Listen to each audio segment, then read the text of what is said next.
What is up, everybody, and welcome back to the channel. Today's hopefully going to be an exciting video, especially for me, because there's honestly been something that's been bugging me like crazy about the Genesis Coupe for quite a while. Now, hopefully, we're gonna be kind of fixing it and solving it in today's video the easiest, quickest way that I can think of. There are some other methods that I can go down to solve this problem, but this is definitely going to be the easiest and hopefully the straightforward solution that we got here. Now, what this problem is the height of the back end of this vehicle. Now, this car is always sat just a tiny bit raked. Even stock body, these cars always seem to sit like that. It's very hard to get these side skirts perfectly even and parallel to the ground, just because the way the rear arches are. And that is no different even when you do the remake fender flare kit. And then it's especially noticeable when you start running camber and you specifically want to run fender to lip fitment. Now, I could tuck these wheels and solve this problem pretty much right away, but I don't like tuck fitment. I like fender to lip,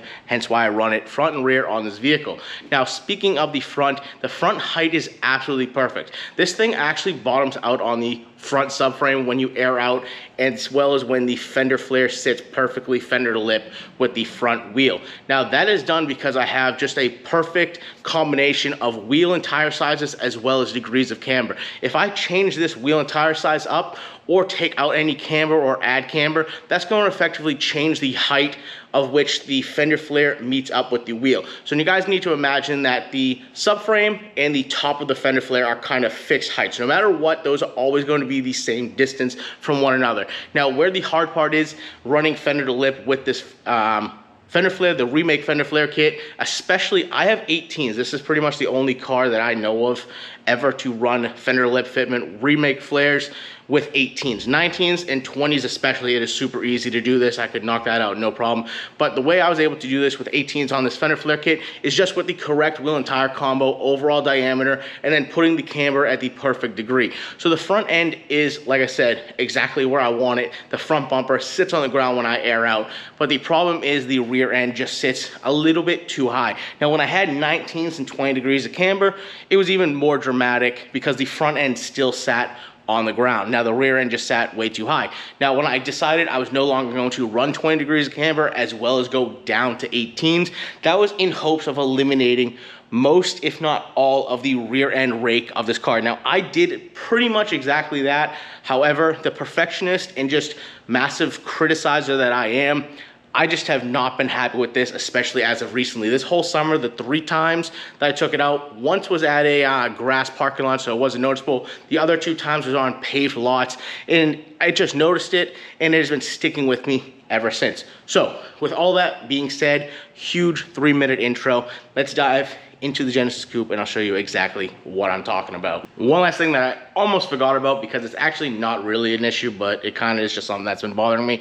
But not only is hopefully switching up tire sizes today going to lower the rear end and make me happy, but it's also hopefully going to solve a tiny little bit of a rubbing clearance issue that I've had on the front end on full lock turn. Now, I almost completely forgot about it up until this point in this video, because it's not an actual problem when I'm driving because it doesn't rub. It's only when I'm trying to go literally 100% full lock turn, especially when I'm trying to park in tight spots at a car show. So it's not really an issue, but if I can just get it that much more perfect than what it already is, it's a win-win on my book. This was only a problem when I switched to the bigger front Hankook tires from the old Achilles. I made a video about that in one of the very first videos on this channel. So if you didn't see that, go ahead, check it out, where we switched from Achilles to these current Hankooks, and now we're going from the Hankooks to the new Federals. But like I said, let's dive into this car because I want to get this done and check it out. Alrighty, so to take a look at the vehicle finally here, we can see, like I said, perfect fender to lip fitment in the front. This is exactly how I want it, and it's kind of hard to see. I'll try and get you a angle here, but if you take a look in there, where is it? Kind of dark, but subframe is actually bottomed out on the ground. So therefore, that is keeping all the weight of the vehicle off of the fender flare, even though it is sitting fender to lip. So like I said, that is kind of a perfect overall diameter of tire combined with the degrees of camber. So we do not want to change up any of this setup too much, because it's going to affect the fitment as well as the height of the front end when in regards to fender flare to the edge of the wheel. Now, what I do have a problem is the side skirt and the rear bumper height on this car. So as you can see, it is just sitting, in my opinion, way too high off the ground. Now, you might be watching this video sitting here thinking I'm crazy saying that's too high off the ground, but I want this thing as low to the ground as possible. If this thing was probably about 1.5 inches lower to the ground, I would actually be happy. We're obviously not going to be getting the rear bumper that low to the ground with this diffuser, no matter what we do for tire sizes and camber. So I might end up trying to make a custom diffuser or buy a new diffuser and get rid of this current one. But where my real big complaint is on the side skirt height. So now, if you can see, once again, you're probably sitting here watching this video thinking I'm crazy, but that is way too high off the ground compared to the front side skirt.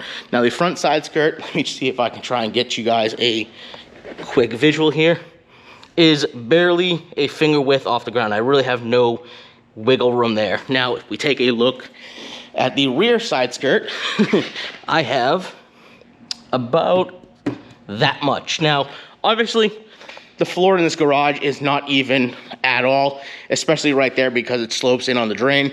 But yeah, I want to solve the issue and get this rear end lower.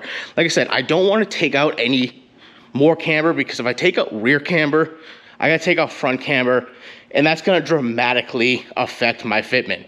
So what I'm gonna try and do here is simply leave this camber in the rear and switch up tire sizes. One thing that I should totally reiterate here, because I haven't mentioned it yet, but the front tires are actually a 275/35/18 and the rears are a 285/35/18. Rear widths are 13, front widths are 12.5s, and these are Hankook Ventus V12s. Like I said, I did a whole video when I switched to these Hankooks from Achilles, so maybe if I remember, I'll try and link that video here down in the description below so you can kind of catch up with where I'm at right now. Alrighty, so now moving on to the new tires. What I have here are Federal 595 RSRs.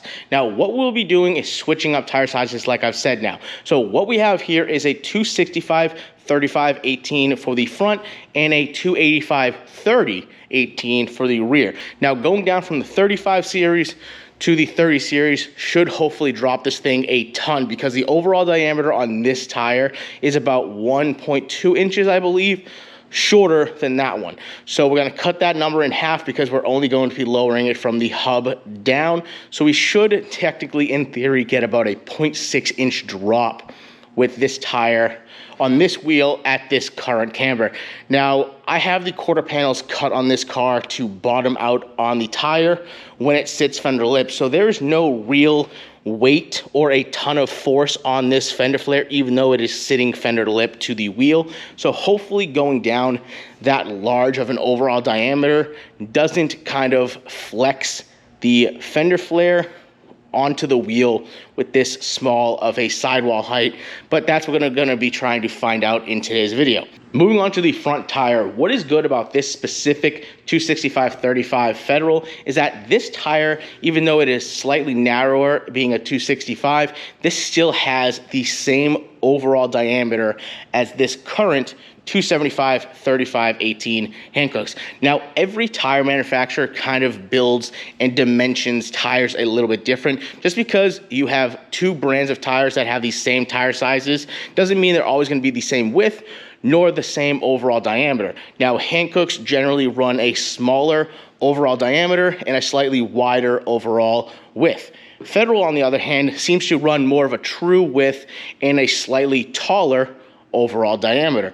Now, that is why I'm going down to a 265/35, because that is going to keep the overall diameter of this tire the same as this, which hopefully, in theory, won't change up my fitment at all. But going down to a 265/35 from the 275/35 is going to give me just a tiny bit less stretch, or I mean more stretch, and I should be able to just kind of clearance right here. You can see right here, I've actually been rubbing on the inside of the front fender well when I am at 100% full lock turn, like I mentioned earlier. So hopefully getting just a tiny bit of stretch, but keeping the overall diameter the same in the front isn't going to change my fitment, and this tire should solve the one itty bitty complaint that I have on my front end. One last thing that I should quickly mention that I am a little bit concerned with on these Federals is the tread rating. Now, these tires are only a 220 tread rating versus these Hankooks, which are a 320. So obviously that's a pretty dramatic difference. However, I'm not super worried about it because technically speaking, these Hankooks are a lower tread rating than my old Achilles, which were a 400, and these Hankooks lasted much, much longer than those Achilles did. So I've heard that tread ratings are kind of a little bit of a loose subject for tire manufacturers. They can kind of have a lot of leeway in that rating. Now, feeling them, they're a little bit soft, but they're not dramatically softer than what I remember these things being new. So hopefully it's not a huge issue down the road. The only benefit is that these tires are much, much cheaper than these tires. Hankooks are very expensive. I love Hankooks. If I could get a smaller overall diameter of a rear Hankook, I 100% would do that. But with the wide body, the width of these wheels, I'm kind of limited to what my options are. Hence why I'm running the Federals, because it's one of the only brands that make a 285/30/19. Anyway, now that that's all said, let's start measuring the height of this vehicle. Alrighty, so first measurement I want to be taking here is the height of the rear fender flare here off the ground. Now, obviously I mentioned this floor isn't very even. However, as long as the car stays in the same place, these measurements will be the same distances regardless of levelness of the floor. So now, just a quick check here. You can see that this thing is about 1 3/4 inches, 1 5/8 inches off the ground. Now, obviously, I want to dramatically make that lower. Like I said, in theory, these tires, switching up from these Hankooks should be a 0.6 inch drop, which if this is 1 5/8 inches, that should technically make this height off the ground about 1 inch. But let's move on to the fronts. Alrighty, so now that we're at the front fender flares here, we can take a quick measurement and see that this is right at about 1 inch off the ground. So that is a 3/4 inch difference from the front here to the rear that we just measured. Like I said, that might not seem like a big difference to you guys watch this video, but to me, I'm super critical, and that is a big difference. Now, there are a couple other measurements that I want to take here real quick, and the first one of those being the height of the corner of this fender flare off of the ground. If we take a quick measurement, we can see that this is right at 16 1/8 to 16 1/4 off the ground. Now, the reason that this measurement is super crucial is that if this ends up getting any lower to the ground with the new tire, we're going to end up crushing our front bumper, because my front bumper sits right on the ground at aired out height. So if this is any lower to the ground, obviously we run the risk of crushing the front bumper on the ground when we air out, and hence why we are trying to keep the same overall diameter of this old tire to the new tire we are switching to. The final measurement that I want to take here is off of the bottom side of this rear diffuser to the ground, and we're just going to be doing that just for consistency's sake to see how much this actual bumper is going to be dropping to the ground, because like I said, I do want to get this lower to the ground as well as the side skirts.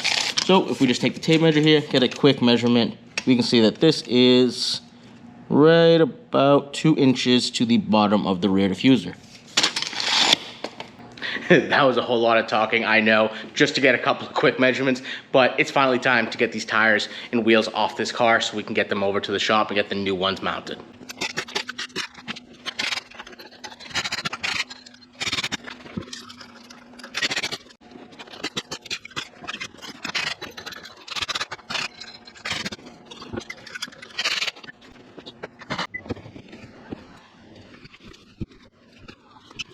Alrighty guys, so really quick here. Unfortunately, by the time I actually got to the tire shop, it was well past 4 o'clock, and they closed at 5. I just hit a ton of traffic, like, you know, good old Massachusetts things. But anyway, I told them not to rush. I'm in no real rush, so if I have to wait till tomorrow afternoon or even Saturday morning, it's Thursday afternoon, night right now, so if I have to wait till Saturday morning, no big deal. I'm in no rush. I've been going to this specific shop since 2015, so 7 years now, and they have never ever damaged a wheel, ripped a bead, had a leaked tire, unbalanced, nothing. They're perfect every single time. So I always tell these guys just to take your time, and if they need a day or so to get stretched tires mounted on fully custom super wide aggressive wheels, then that's perfectly fine with me, because I know it's going to be done right and correct pretty much every single time from these guys. But one thing is did happen that I think is actually kind of funny, but it probably should be considered more alarming. But I haven't been there in so long because I haven't driven the Genesis Coupe this year. But and then obviously I don't have the Durango anymore. I have the new Santa Fe, and they were like, hey, we didn't even recognize you because not only do you not have the Durango, but you also came in here with a completely stock vehicle and sitting at stock ride height. So I guess it should be more alarming than it is funny that the tire shop that I've been going to for 7 years is already expecting me to have some sort of modification, at least ride height wise, on my vehicle, no matter what it is. But yeah, we'll leave that there. But like I said, we'll catch up with the guys whenever those wheels and tires are done. So see you when that happens. Alrighty guys, so as you can see, wheels and tires are back from the shop, and obviously I skipped ahead a bunch here and already threw them on the car as well as aired the car out.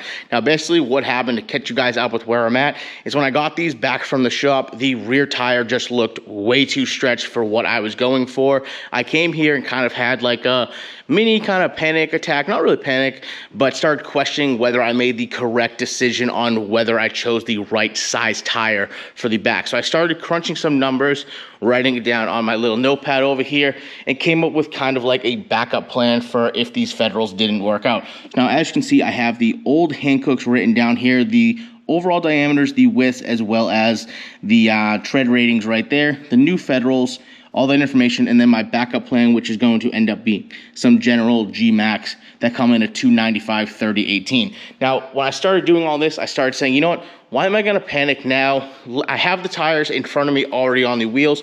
Let me just throw them on the car and see if they are going to be too stretched or not. And then at that point, I can move on and figure out if I wanna go with my backup plan of the Generals, or maybe go down a size in width for the Hankooks and just change it up like that. So to give you guys a quick look at what the old Hankooks looked like in the rears here with the amount of stretch they had, this is what I consider the perfect amount of stretch. It is enough stretch to allow me to have fender lip fitment, but it's not so much stretch that at this degree of camber, I'm riding on the sidewall at ride height, nor is it sitting on sidewall when it is fully aired out with all the natural camber that this thing gains. Now, if you take a look at the new Federals over here, you can see that it is quite a bit more stretched, and I was concerned that too much of a stretch was going to end up having the sidewall contact the ground at ride height. But luckily, after I threw these things on, I put it to ride height and then I also aired it down, and neither one of those were sitting on the sidewall at either one of those heights. So that is a huge win in my book. Means that all of the concerns that I had for this too much of a stretch on this tire weren't really that big of a deal. Like I said, these things stretched a little bit different than the Hankooks did. So the overall stretch, although it is more stretch, it's not riding on the sidewall like I thought. And one added benefit is it did get my fitment way, way deeper in there. So that is a big bonus. I mentioned it earlier in the video, so I just want to give you guys a quick glimpse of what I was talking about, how manufacturers, just because they're making two sizes of tires the same, doesn't mean they're actually going to be dimensionally the same. Now, as you can see here, we have the Hankook 285 and a Federal 285. If I run the level across, you can see that the Hankook is actually quite a bit wider, even though they are both 285s in width. A quick correction I want to make on myself from what I said earlier is that I originally thought that this Federal was 1.2 inches shorter in overall diameter than the old Hankook here, but it's actually just 1 full inch. It's not 1.2 inches. So that means in theory, we'll see what it is in real world numbers here. It's going to only be a 0.5 inch drop instead of a 0.6 inch drop, which 0.1 inches is not a lot. But anyway, I just wanted to correct myself. You guys can see here, I got the numbers for the Hankook, 25.6. while the Federal is 24.6. So like I said, quick correction on myself, 1 inch, not 1.2 inch difference. Moving on to the fronts now, if we take a look at the notebook here, you can see that we have a 25.3 overall diameter and a 25.3 overall diameter for both the Hankook and the Federals. But because we went down in width, we went down from an 11.2 to a 10.7. So we kept the same overall height, just like I wanted, so that we hopefully don't drop the rear end at all, which will inevitably crush the front bumper or even change up our fitment too much.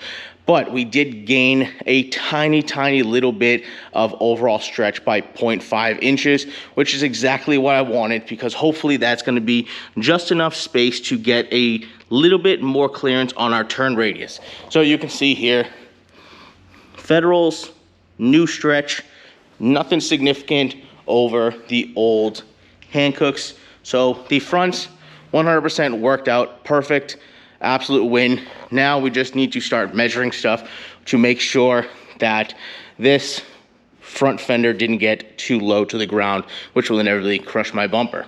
Alrighty, so moving right along, we're just gonna skip the whole measuring process and go back to the cheat sheet I have here. You can see we had all the before numbers of everything we mentioned before, and you can see all the after numbers right here. So like I said, we got pretty much exactly how I said it was going to go in the first place, with basically a 0.6 to 0.5 inch drop on the rear, with the front staying exactly the same. To try and show you guys how much of a difference this made, and it might not be a huge difference to other people looking, but to me, I can actually see the difference pretty clearly.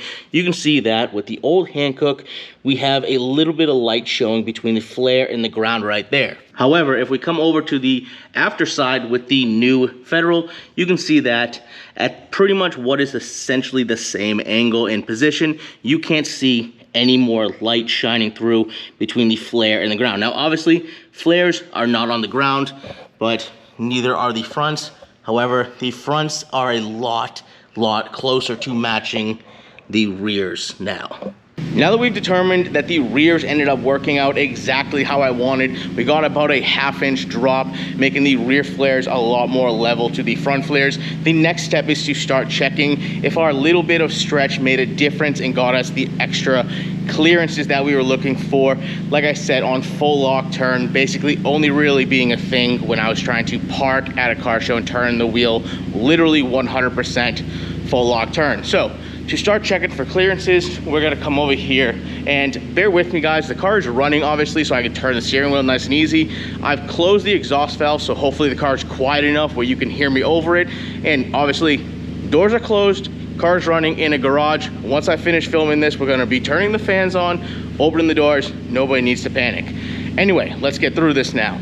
So if we come over here, turn the steering wheel all the way to the passenger side, you can actually hear the tire getting stuck and rubbing ever so slightly when we are at that 100% full lock turn. Now, if I come over here, try and throw the light on, you might be able to get a little glimpse of where it is rubbing right up in there. However, if we come over here and we take the steering wheel and turn it all the way to the other side, just like that, you can already hear that this side isn't rubbing on the inner fender well, and you can see right back there we have just tiny bit extra clearance, because like I said, we do have just a little bit more stretch. So long story short here, not only did the rears work out absolutely perfectly just like I had hoped, the fronts seem to have worked out perfectly as well. Now, with all that being said, let me shut this thing off, let this garage air out with the doors open and the fan on, and then we'll catch back up. We're gonna wrap up this video. This video was great for me. It was a total win. I got exactly what I wanted. Hopefully in the next video, when we get this thing on flat ground, it's sitting super parallel to the ground compared to what it was before, and everything will go accordingly, and we can start moving on with the rest of the stuff we want to do to this car this winter. So with all that being said, guys, peace out, and I'll catch you on the next one.